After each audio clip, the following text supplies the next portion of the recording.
ஈரோட்டில் லோட் இருக்கும் விவகாரத்தில் மாட்டு வண்டி தொழிலாளர்களுக்கும் சுமை தூக்கும் தொழிலாளர்களுக்கும் இடையே கடும் வாக்குவாதம் ஏற்பட்டதால் அப்பகுதியில் பரபரப்பான சூழல் நிலவியது. அந்த காட்சிகளை பார்க்கலாம்.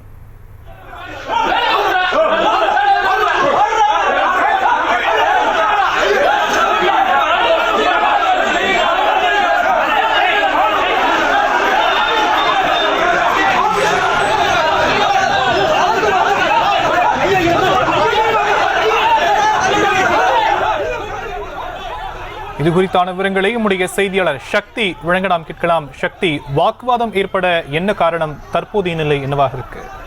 வணக்கம் சார். ஈரோட்டில் மாட்டு வண்டியில் இருந்து மோட்டார் வாகனத்திற்கு மாறிய நபர்களின் லோடுகளை அவர்களே ஏற்றி இருக்க சுமை தூக்கும் தொழிலாளர்கள் எதிர்ப்பு தெரிவித்து கைகலப்பில் ஈடுபட்ட சம்பவம் பெரும் பரபரப்பை ஏற்படுத்தியது.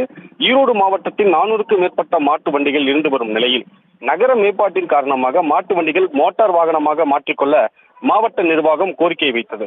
அதே சமயம் மாட்டு வண்டியிலிருந்து மோட்டார் வாகனத்திற்கு மாறும் பட்சத்தில் தங்களது வாகனங்களில் கொண்டு வரும் பொருட்களை தாங்களே ஏற்றி இறக்க அனுமதிக்குமாறு கோரிக்கையும் வைத்தனர்.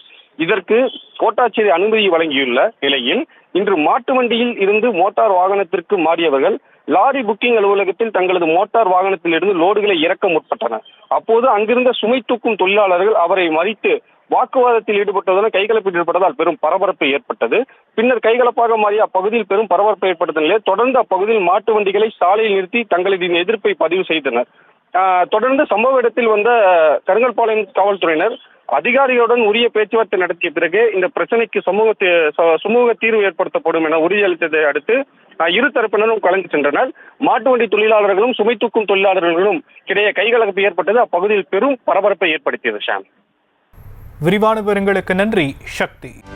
செய்திகளை உடனுக்குடனும் துல்லியமாகவும் தெரிந்து கொள்ள சப்ஸ்கிரைப் பண்ணுங்க.